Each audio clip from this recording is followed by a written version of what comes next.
Penticton is a place of contrast. It's beautiful on the outside with some really ugly parts on the inside. Exhibit A, beaches on either end of town and a lake-to-lake bike route between them.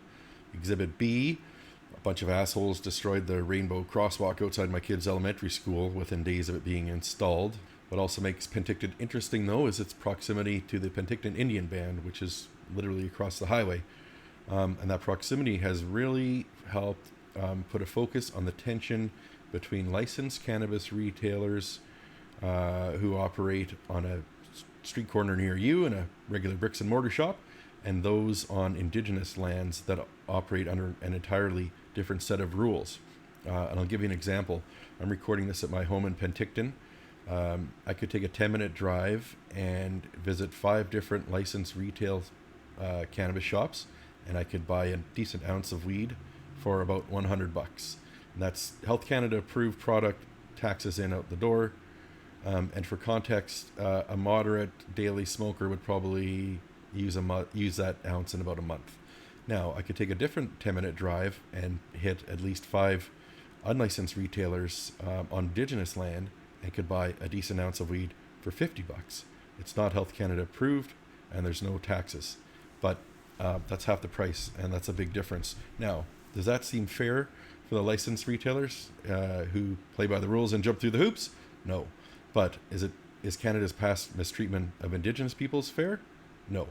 And therein lies the problem here. And it's one of the toughest issues that's emerged since cannabis was decriminalized in Canada in 2018. So I want to dig into this here in episode 10.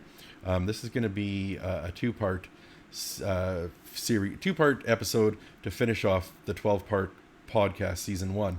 Episode 10 today is going to have David Wylie from the Ounce magazine, kind of giving us the lay of the land from the retail, licensed retail perspective. Episode 11, I'm going to have another city councillor. Then in episode 12 will be part 2 of this particular piece.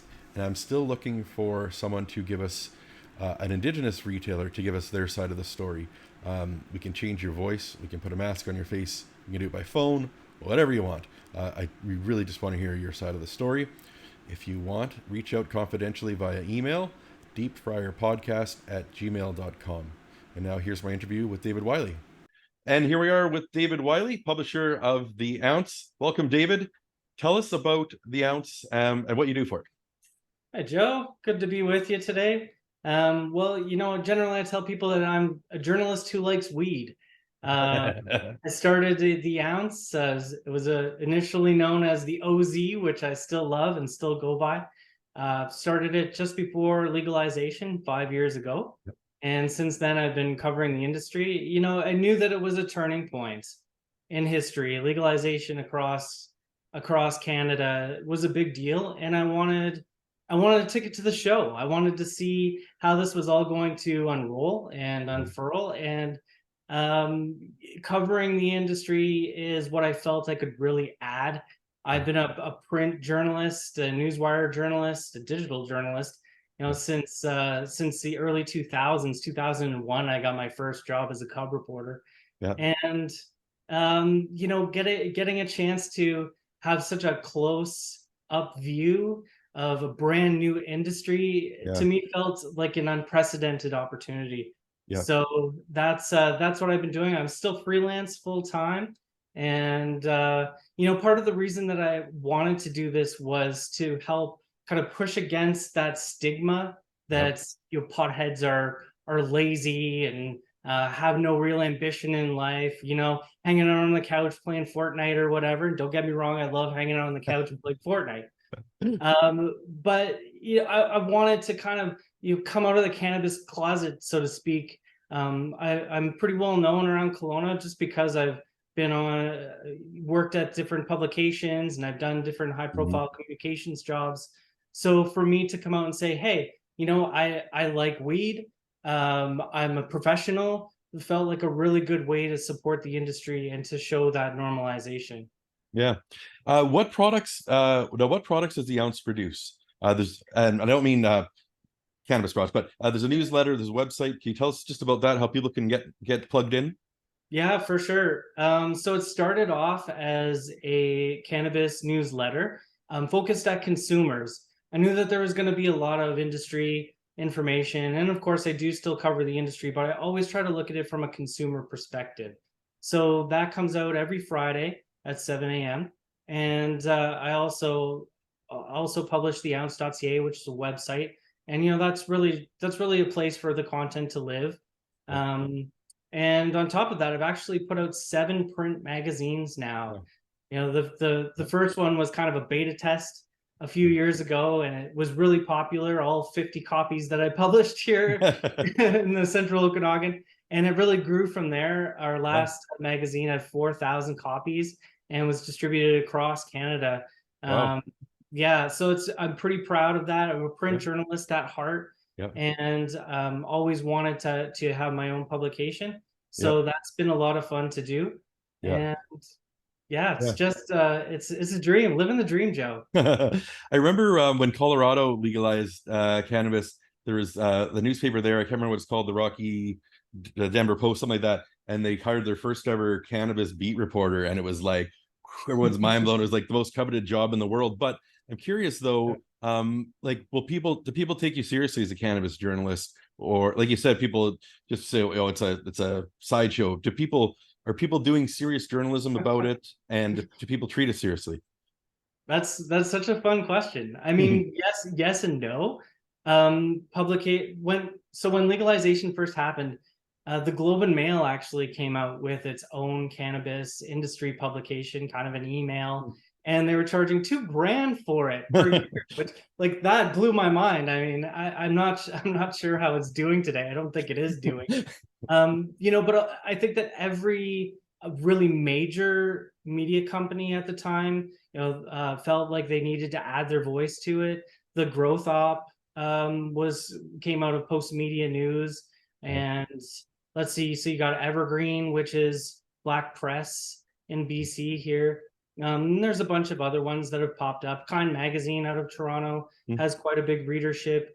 Cannabis Retailer, like I could name a ton of different publications. Funny enough, in my own experience as a journalist, like, being taken seriously at the beginning as a cannabis journalist was a tricky sell. Especially when you've got a publication that's just getting off the ground. I'd say, oh, I'm David Wylie from the Ounce, and they go, what is that? I've never heard of that. Oh, it's a cannabis media. And they go, oh, okay, sure. But it didn't take long. You do, as you know, if you're doing journalism that's interesting, that's proven, that is credible, that people do start to hop onto that. I was being published in the Daily Courier and on Castanet locally. My focus I've always tried to focus in some way or another on the Okanagan Valley. This is my home, and I really wanted to make sure that cannabis companies here had an opportunity to shine, and felt like I was in a really great position to tell their stories. So, as we've gone on now, it's been 5 years, and I think that people who may have laughed previously about, oh yeah, sure, cannabis journalism, are now seeing that, there is a big interest for this.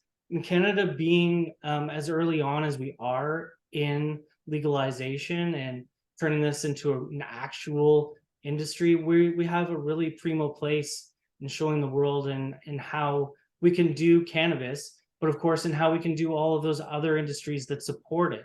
And that includes the media, that includes communications people, that includes consultants, that includes packaging strategists and business coaches. Like there's a million different people doing a million different things in this industry, and it's super cool.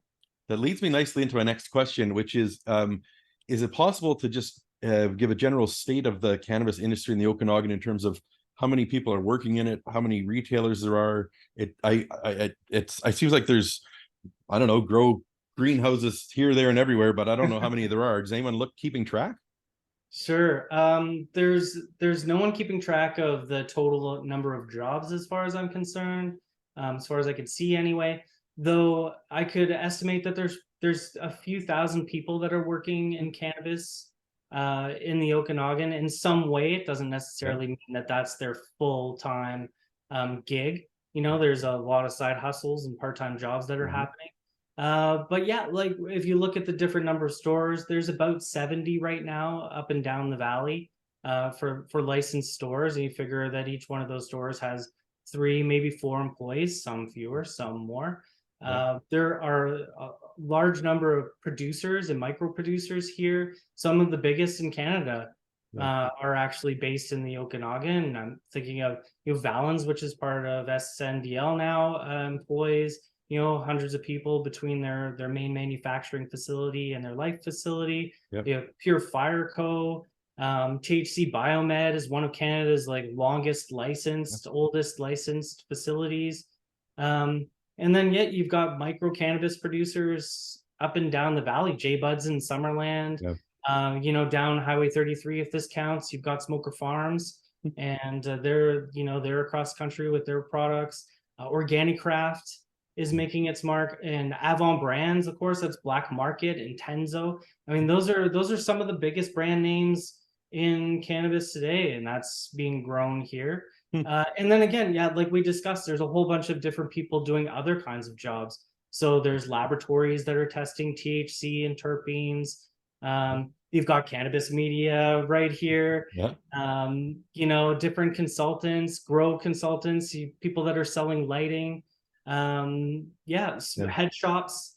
So it really permeates. And then remember too that cannabis being a corporate industry, a regulated industry, you have other types of support too. So you've got accountants and different executives, HR people. It is it's everywhere.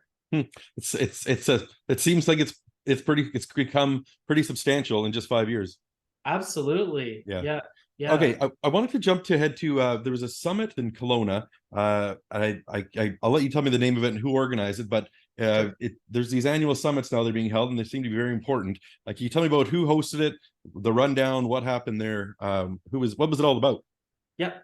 So right around 420, naturally, was the BC Cannabis Summit, and that's organized by the BC Craft Cannabis Farmers Co-op, as well as the BC Retail Association.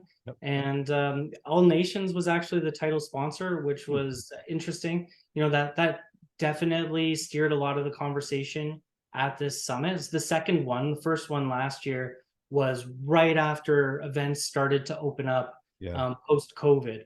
So it was the hottest ticket in town. I had people calling me up and asking me, hey, can you get me into this thing? Sorry to interrupt you. All Nations is an Indigenous owned company in BC. Is that right? Yeah, that's right. They're in the Chilliwack area. Okay. So they're both a cannabis producer as well as a cannabis retailer. Okay. So what was the big theme then of this summit? The theme is always sort of roll it up, hash it out is what they like to say.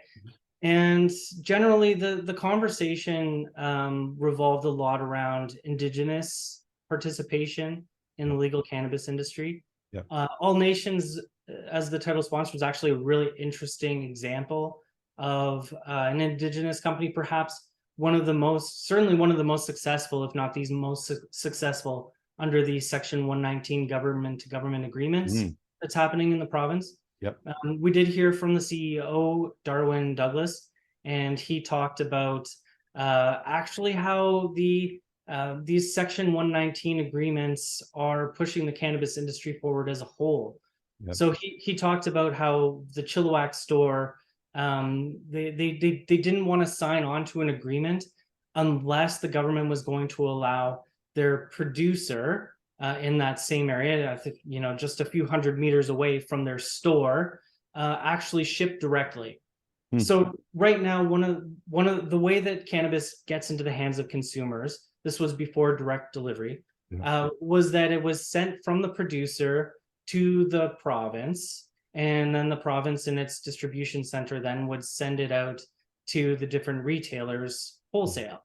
And basically All Nations said, no, why would we send our freshly packed, beautiful cannabis product to the distribution center and then have it sit there for who knows how long before it eventually makes its way back to us a few hundred meters away from where it was grown in the first place? By that time, who knows how old it is from the package date. So they said, well, we're not going to sign anything until you agree that we can just send from that store, from our production facility to the store. Yeah. And the province went back and forth with them over that. And then Darwin said that basically about the day that they agreed that this was okay, the province announced direct delivery for everyone. So now LPs, micros do have the option to ship directly to the store. Yeah. So you could pretty much go into a store now and purchase cannabis that was packed that morning. Yeah. Which compared to 5 years ago is pretty much a dream. Yeah. That's quite a difference in quality, and that's what Darwin was saying. So that, you know, through allowing Indigenous people to put that kind of pressure on the government to push the industry forward, that it does benefit everybody. Yeah, I want to come back to the Section 119 agreements, but that the direct to consumer seems to me that that's one of the problems that needed to get addressed. What are some of the other kind of sticky things that are still facing retailers that they're looking for help from government with? Oh, there's a lot of problems, and you know, like not only for retailers, but also for producers, for the industry as a whole. Some of the challenges for retailers is that they're literally a stone's throw away from each other in some cases. You know, the provincial government gave the municipalities some pretty serious independence when it came to regulating their own local industries. So some councils have allowed stores to crop up, you know, even 100 meters away from each other, 50 meters away from each other. You know, it wasn't only until after that some of them thought that maybe they should, you know, put a distance between them. And that also created zoning challenges for retailers in places where they did have to be, you know, certain distance apart. They had to be certain distance away from schools, from daycares, from those kinds of places.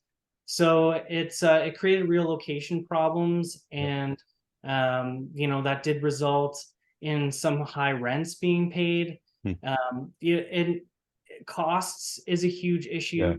So you've got an industry where margins are so low, competition is so high, the taxes that are being paid are so high. We had an extra vape tax there for a while that was paid, and so we're just seeing a handicap in products that businesses can carry. You know, one of the major challenges right now is just the 10 milligram THC limit on edibles and on drinks. So that's just too low for a lot of people who, you know, the joke that the health problem for them when it comes to edibles is the risk of diabetes from all the sugar that they'd have to ingest from drinking these, you know, sweet sodas and chocolates.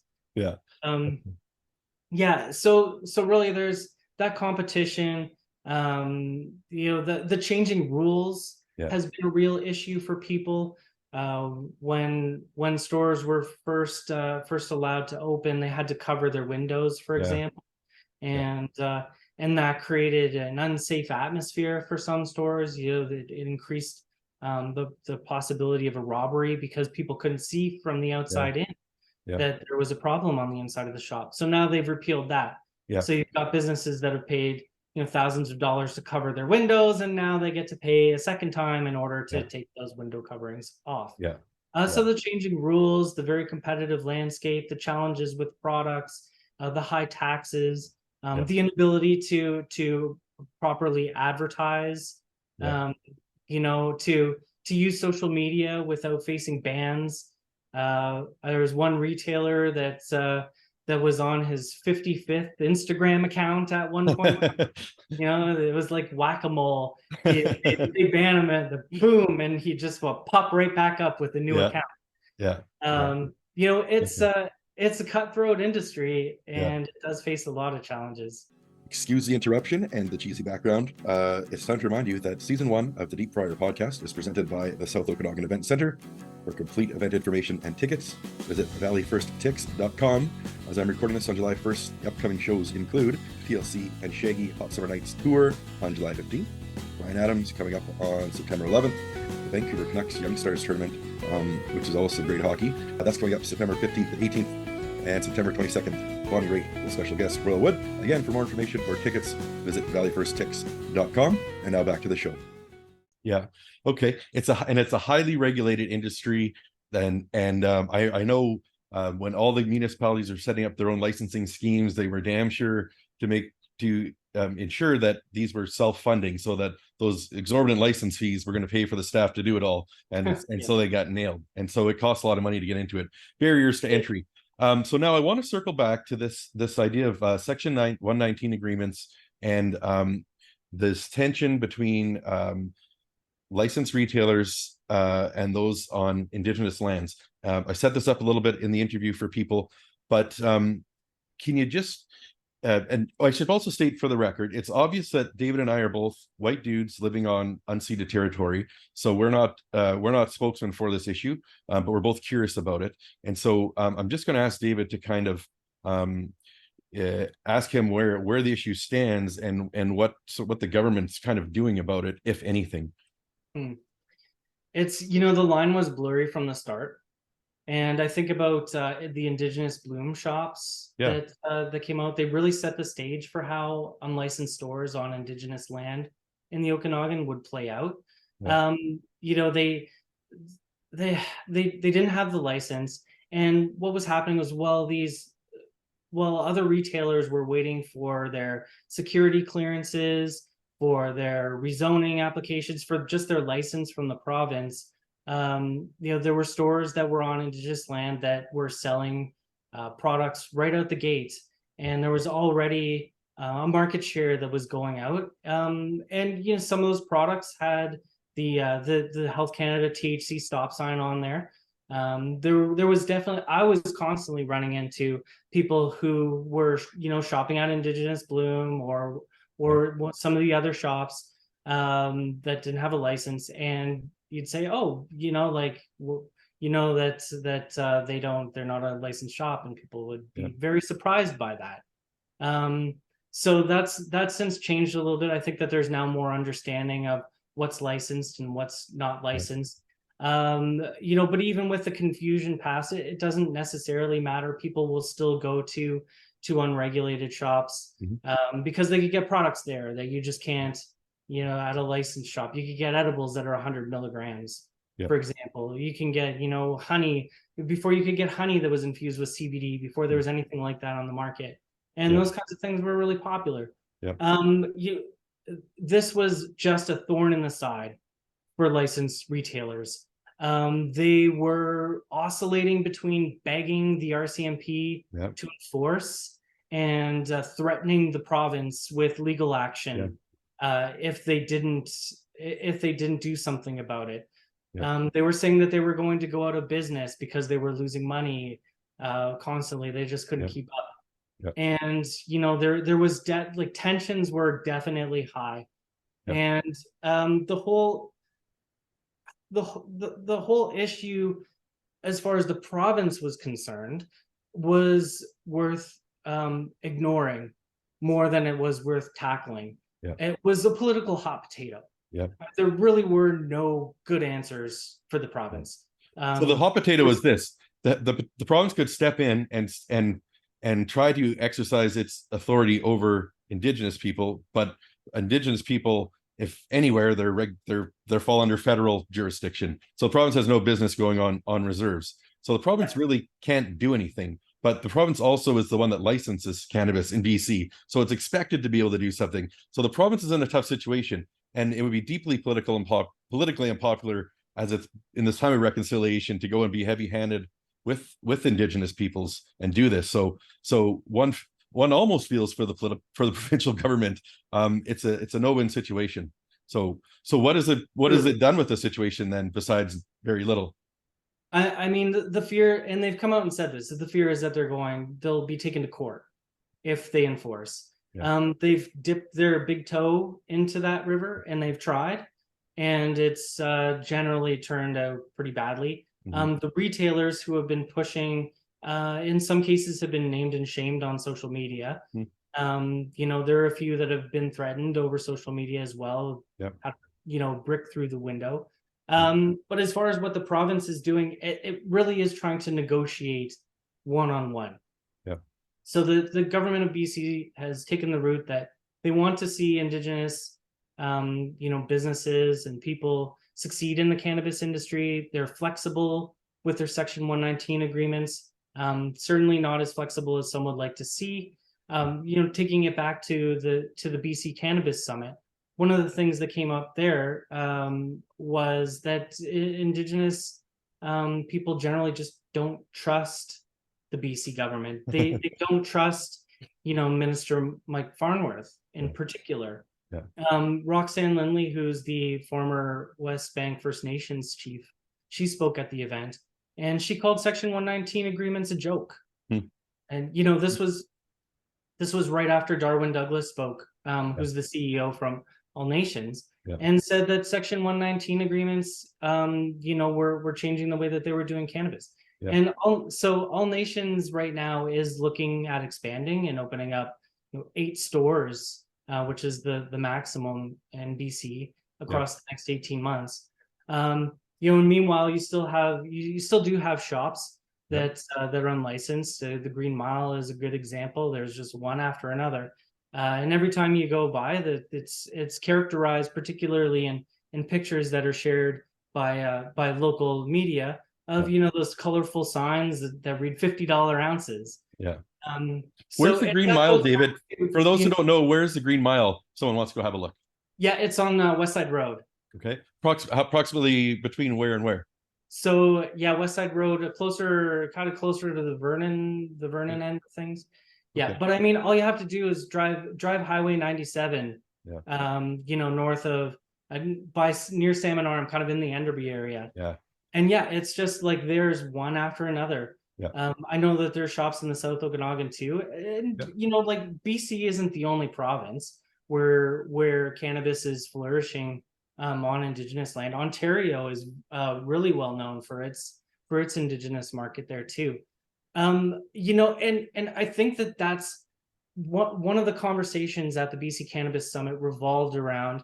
I don't like the term myself, but it's telling. We've got the black market, we've got the gray market, and we've got the red market, and that's a term that's been circulating through Indigenous, is that I think that it highlights that the Indigenous cannabis market is viewed as separate and different. And how do we? The question then becomes, how do we work within a framework where everybody can flourish? And how do we ensure that Indigenous people have sovereignty over their land and have sovereignty over cannabis? This is really, Joe, I can't help but see this as a line that's drawn in the sand. We've got a brand new industry. Well, it's not brand new. It's ages old, which is what Indigenous people say over and over, is that this is medicine. This is cultural. So, you try and take this fuzzy cannabis market and you put it into a legal framework that's, crazily regulated. And you don't include Indigenous people in that conversation to the extent that they should have been. And then you wonder, well, why are they doing their own thing? So it's no surprise. And not only are they're doing it successfully. People go to unlicensed stores, especially, man, I remember when legalization first happened and they were trying to sell me the most crumbly, crappy, dry, garbage weed that I wouldn't have even paid, MIDI down the street for when I was in high school. And yet we're supposed to be paying $55 an eighth for that. Plus tax. And then, and then you walk into an Indigenous store and they're doing the old school dispensary way of taking your, fresh dank weed out of a jar and putting it into a baggie there in front of you, weighing it. Oh, and by the way, 3.5 grams. Hey, why don't you take this other 1 gram bud and putting it in there? And, wondering why people aren't going and shopping at regulated stores. So the market has really changed since then. Legal weed is cheaper. It's better in quality than it used to be. And there's a lot more of it. It's abundant. You know, a lot of the growers that were really excelling have turned to the legal market because you don't have the risk of going to jail or getting fined, number one, but you also get that little bit of you know, that legal bump. You get to work for a company where you've got benefits and you've got good pay and, you know, time off, right? So what we're seeing in that is the market really starting to level out.